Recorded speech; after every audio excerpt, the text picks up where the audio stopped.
Okay, so the reason that we put washing up liquid on the outside of the pan is that it makes it so much easier to clean off afterwards. You can see there that just by pouring water on it's starting to come off.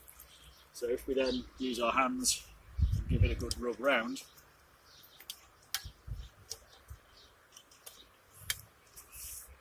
pour a little bit more water on, really quickly you've got a pretty clean pan. Obviously you're going to clean this properly when we get indoors and clean the inside, but that just makes life so much easier.